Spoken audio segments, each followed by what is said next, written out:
Hello, welcome to Outmouse Labs. My name is Penny and I'm glad you're here. All right, let's jump right in.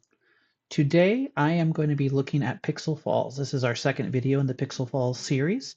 Pixel Falls is a new game engine similar to a fantasy console such as Pico 8 or Teak 80.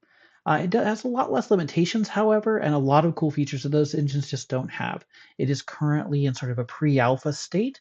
If you want to be involved in that alpha, you can check out the Patreon, which I will link below. Today, I'm going to show you how to use the built-in collision features and a little bit about nodes and props. So why don't we jump right in? So I'm in Pixel Falls and I have a project set up. Projects consist of a title, an author, instructions, and a palette. And at the end, you'll also add an image to your cart. Similar to Pico 8, you distribute your games as PNG carts. Now, the palette I'm using is called Retro 8. It comes from low spec, and I'll link that below. Also, before we got started, I imported assets. These assets were drawn here in the sprite editor, as well as a program called Asprit. This sprite editor is fully featured. It has integration with your color palette. It has integration with tools to get your visuals. You can zoom in and out. You can pan around. It's really pretty excellent. If you want to know more about it, you can check out my last video. And also in the future, I'm going to be doing a feature by feature series. So we'll do a deep dive into the sprite editor later. Okay. Finally, I do have some code set up. So here in the code editor, we have our main. This is the entryway into our program.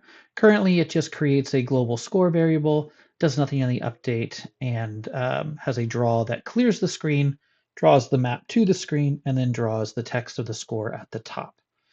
The meat of our stuff is in our player code. Now, our player is called a node. In Godot, this is also called a node. In most other engines, this would be called a class. A class or a node is like a blueprint, and you use that blueprint to manufacture game objects or instances. So that is what a player is. You can create nodes by clicking on the new node class over in the corner. You can also create what are called props. Props are like nodes. They have properties like an X, Y, and collision, but they don't have their own code sheet. So they're sort of simplified, lightweight versions of nodes. So our player node has init, update, and draw, just like our main. And any node will have those sort of life cycle functions or methods. I've also created one additional method called check collision, which takes in an object. In this case, an object is going to be a node. It could also technically be a table, a Lua table. In that, we're going to say if has collided the object and a tag called solid, then our object's x is equal to a variable called current x, and our object's y is equal to a variable called current y. So what does that mean? Well, has collided is a function that is newly built into Pixel Falls. And as we look at the tooltip, this is true if colliders overlap, either two instances, two type paths, or an instance and a type, or a collision tag, two tags, or a tag and a node. Perfect.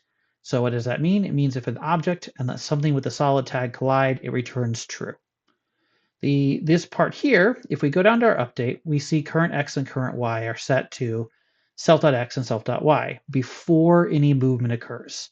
Then, using the controls, we try to move. Say, if the right arrow key is down, we try to move at our speed, which is 1. So if it's down every frame, we try to move 1 pixel.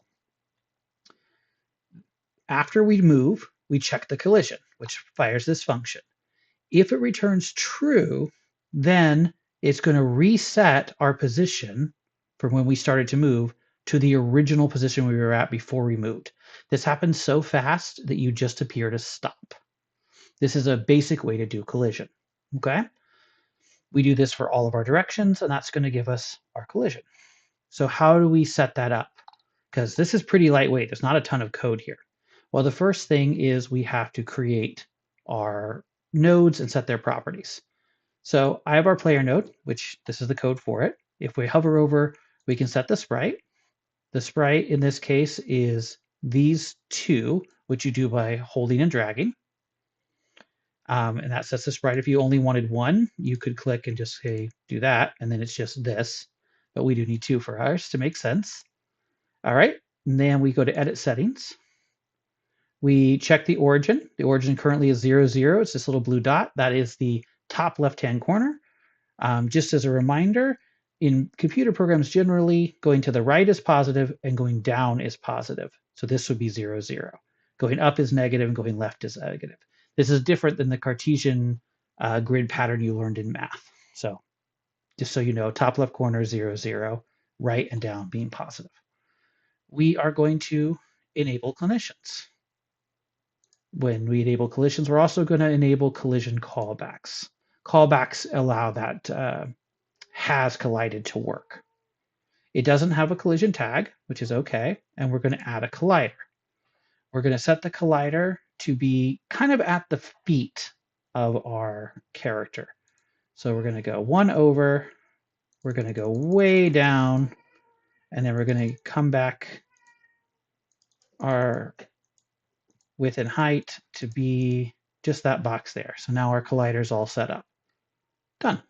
Next, we're going to set our trees, edit settings. We do the same thing. We turn on collisions. This is where we put the solid tag, and then we create our collider.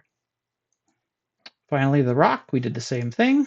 We turned on collisions, we set solid, and we created our collider. Wonderful. Okay. Then over in the level editor, we're going to create a node layer, which I called actors.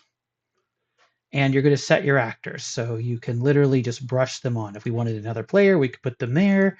If we wanted another tree, we could place it wherever. Rocks, we could place wherever. Let's go actually and set a new rock just to show. So we're going to put a rock right here. So we now have rocks, trees, and our player set. And now this code is going to run. And again, that has collided came from turning on the callbacks. And we hit play. There is our map. Our map is drawn by draw map. Our movement is caused by our update code, which allows us to move using the arrow keys. If we go down to a tree, we're automatically behind it because currently our origin point for our character is above the origin point for the tree. This is called Y sorting or vertical sorting, and it's built into PIXELFALLS, which is super cool. As far as stopping, I'm holding down the down key. We're not going forward. Go around, we're up.